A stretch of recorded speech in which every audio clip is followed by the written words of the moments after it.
Parce que si Afin Guessan savait la réponse, savait que Laurent Gbagbo était le signateur, Laurent Gbagbo voulait être candidat, Afin n'allait pas le faire. Non, c'est Charles Blé Goudé qui a trompé et qui a trahi Afin Guessan.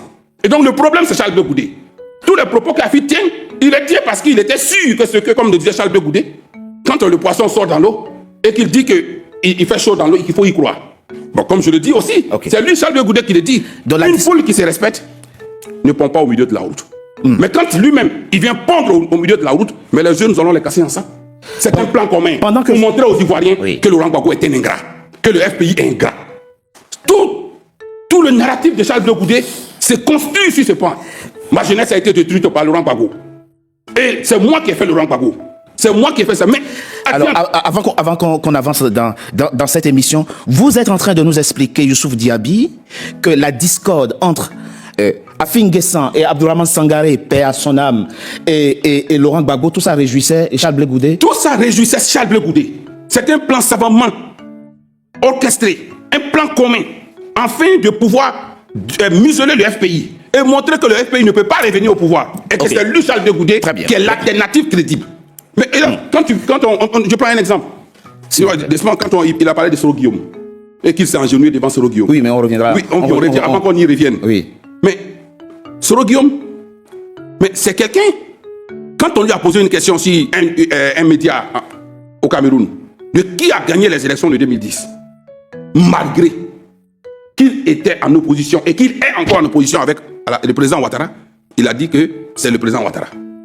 Mais si tu poses cette question à Charles Blé Goudé aujourd'hui, il ne pourra même pas répondre. Il dira qu'il est assez jeune ou qu'il est encore étudiant. Parce que vous voyez la chaîne NCI. En fait, Charles Blé Goudé doit comprendre qu'il est dans une manipulation de cette chaîne. Sinon, Soul qu'il parle là, Soul est Abidjan. Konaté Sidiki est Abidjan. Oui, mais pourquoi cette chaîne-là ne va pas vers eux pour demander le rapport entre Soul et Alassane Ouattara? Et c'est toujours vers lui qu'on y va.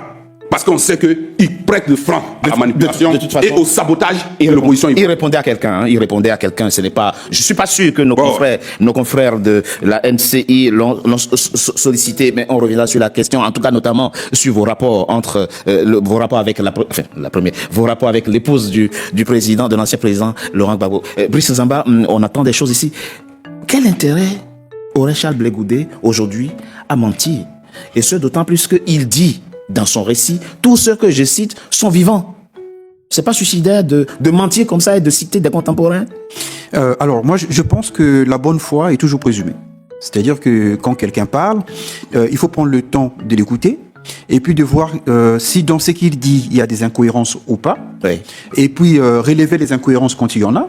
Et quand il cite des noms, les personnes citées ont le droit de répondre. Bien sûr. Voilà, maintenant, les Ivoiriens vont se faire leur opinion. Il va jusqu'à dire que Madame Gbagbo, Nadi Bamba Gbagbo, peut porter plainte si les accusations qu'il porte sont fausses. S'il dit ça, c'est qu'il est sûr de lui. Il est sûr de lui. C'est-à-dire que quand quelqu'un cite des contemporains, des gens qui sont vivants, et qu'il les met au défi d'aller devant un tribunal, c'est qu'il est certain qu'il peut défendre sa position et qu'il a des éléments objectifs là-dessus. Bon, maintenant, pour aller plus loin, je pense qu'il faut aller un peu plus loin, parce que vous avez le président Gbagbo qui incarne un peu la gauche ivoirienne. Oui. Il a un parcours, on sait quel est le parcours de Laurent Gbagbo avec le FPI. Bien sûr. Et vous avez Charles Blé Goudé qui s'est fait dans le sillage du président Gbagbo. C'est vrai. Voilà. Donc vous avez Charles Blé Goudé, quand il intervient, même quand j'ai suivi sa vidéo, c'est quelqu'un qui manifeste une loyauté vis-à-vis du président Gbagbo. En tout cas, dans ce qu'il dit. Bien dans sûr. ce qu'il dit, et même dans son positionnement. Dans ce qu'il dit, il n'affronte pas de face le président Gbagbo. Il ne le fait pas. Oui. C'est-à-dire qu'il tient un discours respectueux vis-à-vis du président de la République, du président Gbagbo, et il reproche l'entourage du président Gbagbo de tout faire pour l'éloigner de son mentor. Voilà, vous n'avez pas là l'attitude de quelqu'un qui veut casser les yeux sur le dos de son mentor. Qui est vindicatif, qui a des comptes à régler. Non. Vous avez là l'attitude de quelqu'un qui souhaiterait être entendu par son mentor et qui regrette d'être mis à l'écart. Et qui regrette donc, en allant un peu plus loin, le fait qu'on le mette, qu'on l'éloigne. Ça divise la gauche ivoirienne et ça la rend fragile pour aller à la conquête du pouvoir. Oui. Ils sont pleins. Alors moi, quand je vois tous ces éléments objectifs, ça ne milite pas raisonnablement à penser que vous avez là quelqu'un qui veut saboter. Objectivement. Mais avec la difficulté, maître, que on a là un mélange de vie publique et de vie privée, où finalement on voit plus la frontière. Oui, mais il faut aussi garder à l'esprit qu'en Afrique, on a une tendance. C'est-à-dire que quand on a des reproches à faire à un chef, en général, on n'affronte pas le chef. Ouais. En général, on dit toujours que c'est l'entourage du chef. Et dans l'entourage du chef, on trouve toujours un bouc émissaire. Vous avez ça, hein, même dans les palais présidentiels. Les proches du président vont toujours dire que c'est pas le président, c'est soit tel conseiller ou c'est son épouse. Voilà. Donc là, je pense que c'est qu'il faut comprendre. C'est une stratégie. C'est une stratégie de communication. C'est-à-dire que quand Charles Blé Goudé dit que c'est l'épouse du président Gbagbo qui est un peu l'obstacle à ce qu'il soit dans la présence du président Gbagbo, c'est une manière de dire que c'est l'entourage du président Gbagbo qui constitue un obstacle. Voilà. Donc c'est une manière assez subtile de comprendre. C'est vrai qu'il cite l'épouse, l'épouse là en l'occurrence, mais en allant plus loin, en analysant plus loin, c'est qu'il veut dire. Puisqu'il cite, il dit il y a la dame, mais il y a aussi des personnes qui participent à ça. Donc lui, il considère que l'entourage du président Gbagbo l'empêche d'être auprès du président Gbagbo et d'assurer l'unité de la gauche pour pouvoir gagner en Côte d'Ivoire. Je propose, Maître, on marque une courte pause, on se retrouve dans quelques instants pour la suite de cette émission. Tout de suite. NCA, désormais sur Free. Après NCA, la nouvelle chaîne africaine. NCA, the New African Channel.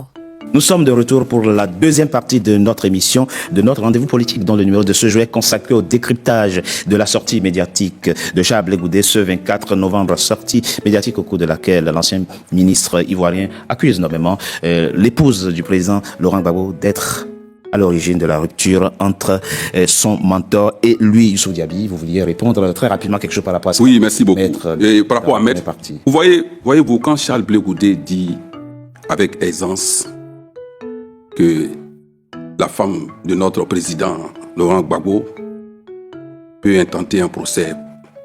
Si ce qu'il dit est faux, ce qu'il dit est mensonger, on va dire. Aujourd'hui, je tombe des nues. C'est Charles Blé Goudé qui, après avoir été acquitté totalement par la CPI, et que, en Côte d'Ivoire, il est encore poursuivi pour 20 ans. C'est ce Charles Blé Goudé condamné pour 20 ans. Et c'est ce Charles Blé Goudé encore qui n'a pas son nom sur la liste électorale à cause de cette justice. Mais cela me fait venir une idée en place. Quand le gouverneur, secrétaire général tout puissant du RHDP, C. Bakongo, disait, et je cite, Charles Blé Goudé est avec nous, le pouvoir de Ouattara, au sens propre comme au sens figuré. Et ça signifie quoi selon vous? Et Charles Blé Goudé avait dit en ce temps, je vais faire une assignation contre le ministre Bakongo, chef exécutif du RHDP, lettre morte. Mais quand il lui vient aujourd'hui, après il a fait avec aussi C5, un avatar du RHDP sur les réseaux sociaux, il a porté plainte contre cet avatar et après il a retiré. Parce qu'il a su que c'est un avatar qui est contrôlé par le pouvoir en place. Et que ce pouvoir se réclame. Il est avec eux au sens propre et au sens figuré. Alors quand il demande à Nadiani Gbagbo d'intenter un procès, mais tout simplement, toi qui es avec le pouvoir au sens propre comme au sens figuré, or nous savions que sous les tropiques, le pouvoir politique interfère plusieurs fois dans le procès. Il est avec le pouvoir, Charles Blé Goudé? Mais ça, c'est le pouvoir qui le dit. Ce n'est pas nous qui le disons. Donc, il peut se targuer de le dire que si tu veux un procès, viens. Parce que le pouvoir dit que tu es avec nous. Donc, si tu vas avec un petit... C'est une interprétation que vous faites de l'expression. Au sens propre comme au sens figuré. Maintenant, si Nadiani Baba se met dans ces-là, mais c'est le plan savamment orchestré afin de pouvoir traîner encore le parti de Laurent Gbagbo et Laurent Gbagbo dans la boue. C'est un sabotage endogène à partir de Charles Blé Goudé. Excusez-moi. Vous voyez-vous, comme le disait le juriste, c'est une façon subtile pour Charles Blé Goudé pour dire non, je ne parle pas de Laurent Gbagbo, non, je parle de son entourage. Non, c'est subtil, sinon il parle de Laurent Gbagbo. Si j'insulte la femme de Charles Blé Goudé et que je demande à Charles Blé Goudé le lendemain que je vais le rencontrer. Il n'a pas insulté. Non, je vais dire, il a accusé, des mots qui sont mal, que j'accuse, je l'accuse. Oui. Il n'acceptera pas. Ça, c'est un. Et quand tu parles de Damana Picasse, il parle de Soul to Soul, qu'ils ont fait la prison ensemble. Il parle de Soro Guillaume. Oui. Mais il ne s'agit pas de faire la prison avec des personnes. Il ne s'agit pas de citer, de dire, excusez-moi monsieur, de dire qu'on est Boubacar en prison. Lida Kwasi Moïse en prison. C'est vrai, oui. Damana Picasse en prison. Mais Charles Blé Goudé, en tant que leader politique, tu dis quoi?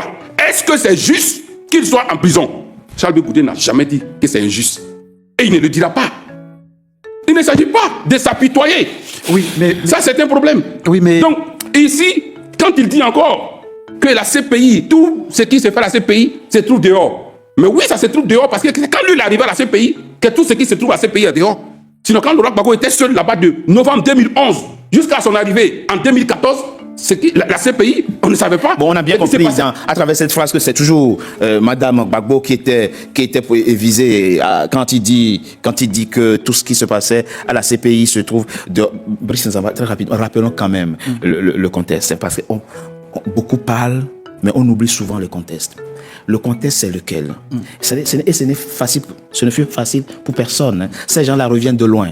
Quand je dis ces gens, je parle de l'ancien président Laurent Gbagbo, de son épouse et de Charles Blé Goudé.